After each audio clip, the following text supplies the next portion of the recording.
गाजीपुर में माफिया मुख्तार अंसारी को दफनाया गया। कालीबाग कब्रिस्तान में दी गई मिट्टी। बांदा जेल में तबीयत बिगड़ने के बाद अस्पताल में हुई थी मौत। मुख्तार को दफनाने के वक्त परिवार मौजूद रहा। भाई सिगब्तुल्ला अंसारी, अफजाल अंसारी, बेटा उमर, भतीजा मनु अंसारी समेत करीबी लोग शामिल हुए। मोहम्मदाबाद यूसुफपुर के कब्रिस्तान में मुख्तार को उसके माता पिता की कब्र के बगल में दफनाया गया। परिजनों और करीबी लोगों ने दी मिट्टी। भारी सुरक्षा के बीच मुख्तार अंसारी का जनाजा कब्रिस्तान लाया गया था। जनाजे के साथ बड़ी संख्या में भीड़ कब्रिस्तान पहुंची थी। मुख्तार को अंतिम विदाई देने के लिए कब्रिस्तान के अंदर जाने की जिद करने लगे थे लोग। पुलिस प्रशासन ने इन्हें गेट के बाहर रोक दिया तो बेकाबू हुए। कब्रिस्तान के गेट पर इतना भारी हुजूम उमड़ आया कि पुलिस के लिए उन्हें संभालना मुश्किल हो गया। लोग गेट को धक्का देते हुए कब्रिस्तान में दाखिल हो गए। जब भीड़ बेहद बेकाबू हो गई तो पुलिस को सख्ती बरतनी पड़ी। पुलिस ने लोगों को गेट से हटाया, कब्रिस्तान के अंदर घुसने से रोका। गाजीपुर की डीएम से अफजाल अंसारी की तीखी बहस। मुख्तार के जनाजे में भीड़ को लेकर कहासुनी। मिट्टी देने के लिए सिर्फ परिवार के लोगों को ही थी इजाजत। डीएम से बहस के दौरान अफजाल अंसारी ने कहा, किसी के जनाजे में जाने के लिए इजाजत की जरूरत नहीं, जितने लोग चाहें आकर मिट्टी दे सकते हैं। अफजाल और डीएम में कहासुनी का वीडियो ट्वीट कर एसपी प्रवक्ता अनुराग भदौरिया ने कहा, मिट्टी देने पर भी रोक। गाजीपुर के एसपी का बयान, कहा जिन लोगों ने कब्रिस्तान के बाहर हुड़दंग करने का प्रयास किया उनकी वीडियोग्राफी कर ली गई है और उन पर कार्रवाई होगी। मुख्तार अंसारी के अंतिम संस्कार में पहुंचा समाजवादी पार्टी का प्रतिनिधिमंडल। विधायक वीरेंद्र यादव, जिला अध्यक्ष गोपाल यादव और कई एसपी नेता पहुंचे। मुख्तार अंसारी की पोस्टमार्टम रिपोर्ट सामने आई। हार्ट अटैक से मौत होने का जिक्र। नवभारत के पास पोस्टमार्टम रिपोर्ट की एक्सक्लूसिव कॉपी। पोस्टमार्टम रिपोर्ट के मुताबिक 28 मार्च की रात 9:50 पर हुई मुख्तार की मौत। आगे की जांच के लिए बिस्तरा भी रखा गया सुरक्षित। मुख्तार के भाई अफजाल अंसारी ने कहा, हमारे पास पुख्ता सबूत कि उसे जहर देकर मारा गया। मुख्तार को रास्ते से हटाने की साजिश हुई। मुख्तार की मौत की न्यायिक और मजिस्ट्रेट जांच शुरू। जिला जज, डीएम, एसपी ने जेल जाकर पड़ताल की। धीमा जहर देने के आरोपों की तफ्तीश की गई। यूपी कांग्रेस अध्यक्ष अजय राय ने मुख्तार अंसारी की मौत पर कुछ कहने से इनकार किया। अजय राय के भाई की हत्या में मुख्तार को हुई थी उम्र कैद। पूर्व प्रधानमंत्री नरसिम्हा राव को मरणोपरांत भारत रत्न से किया गया सम्मानित। राष्ट्रपति द्रौपदी मुर्मू ने उनके बेटे पीवी प्रभाकर राव को सौंपा अवार्ड। एक और पूर्व प्रधानमंत्री चौधरी चरण सिंह को भी मरणोपरांत दिया गया भारत रत्न। उनके पोते और आरएलडी के अध्यक्ष जयंत चौधरी ने अवार्ड दिया।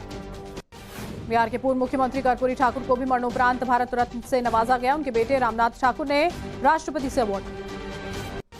हरित क्रांति के जनक डॉक्टर एमएस स्वामीनाथन को भी मरणोपरांत भारत रत्न से नवाजा गया। उनकी बेटी सौम्या स्वामीनाथन ने ग्रहण किया। लाल कृष्ण आडवाणी को उनके घर पर जाकर भारत रत्न देंगी राष्ट्रपति। पीएम मोदी, अमित शाह और जेपी नड्डा भी मौजूद।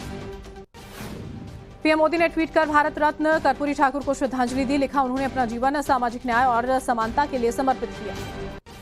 लोकसभा चुनाव को लेकर बीजेपी ने घोषणा पत्र समिति का गठन किया। राजनाथ सिंह को 27 सदस्यों की मैनिफेस्टो कमेटी का बनाया गया अध्यक्ष। केंद्रीय वित्त मंत्री निर्मला सीतारमण को बीजेपी मैनिफेस्टो कमेटी का संयोजक बनाया गया। पीयूष गोयल को सह संयोजक की जिम्मेदारी। कल मेरठ में चुनावी शंखनाद करेंगे पीएम मोदी। पश्चिमी यूपी के एनडीए प्रत्याशियों के लिए मांगेंगे वोट। आरएलडी चीफ जयंत चौधरी भी रहेंगे मौजूद। कल राजस्थान के सीकर में रहेंगे केंद्रीय गृह मंत्री अमित शाह। लोकसभा प्रत्याशी स्वामी सुमेधानंद सरस्वती का करेंगे चुनाव प्रचार। रोड शो में हिस्सा लेंगे। कांग्रेस नेता शिवराज पाटिल की बहू अर्चना पाटिल बीजेपी में शामिल। मुंबई में देवेंद्र फडणवीस की मौजूदगी में पार्टी की सदस्यता ली। एनसीपी शरद गुट ने स्टार प्रचारकों के नाम को लेकर शिवसेना शिंदे ग्रुप और बीजेपी की शिकायत की। चुनाव आयोग में आदर्श आचार संहिता उल्लंघन की कंप्लेंट की। शिवसेना उद्धव गुट ने जारी की स्टार प्रचारकों के लिए उद्धव ठाकरे, आदित्य ठाकरे समेत 40 नेताओं के नाम। शराब घोटाले में दिल्ली के एक और मंत्री पर शिकंजा। ईडी दफ्तर में परिवहन मंत्री कैलाश गहलोत से पूछताछ जारी। कैलाश गहलोत से सवाल जवाब पर भड़की आम आदमी पार्टी। आतिशी और सौरभ भारद्वाज ने कहा, आगे हमारी भी हो सकती है गिरफ्तारी। दिल्ली के राउज एवेन्यू कोर्ट में केजरीवाल को समन पर ईडी ने जवाब दाखिल किया। केजरीवाल के वकील ने मांगा वक्त। 24 अप्रैल को अगली सुनवाई। दिल्ली जल बोर्ड घोटाला मामले में ईडी ने फाइल की चार्जशीट।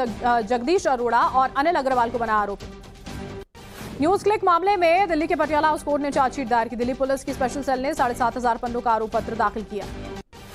कल दिल्ली के रामलीला मैदान में इंडी गठबंधन की रैली। कांग्रेस, आम आदमी पार्टी समेत कई विपक्षी दलों के दिग्गज नेता मौजूद रहेंगे।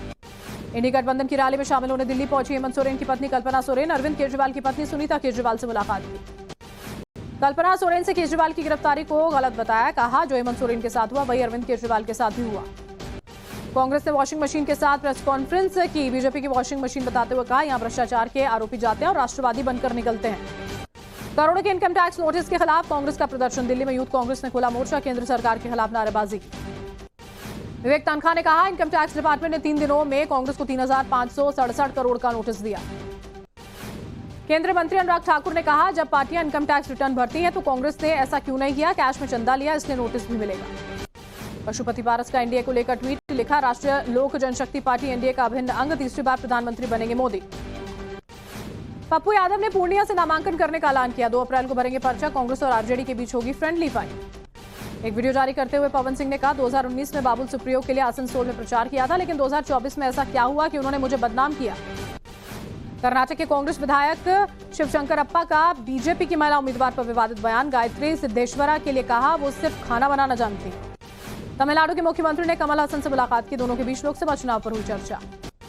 ईडी को शाहजहां शेख से पूछताछ की अनुमति, बशीरात कोर्ट ने सवाल जवाब की इजाजत। यूपी के हापुड़ में एसपी नेता जहीर सलमानी के घर पर गोलीबारी, फायरिंग में जहीर की पत्नी की मौत, आरोपी फरार, मामले की जांच में जुटी पुलिस।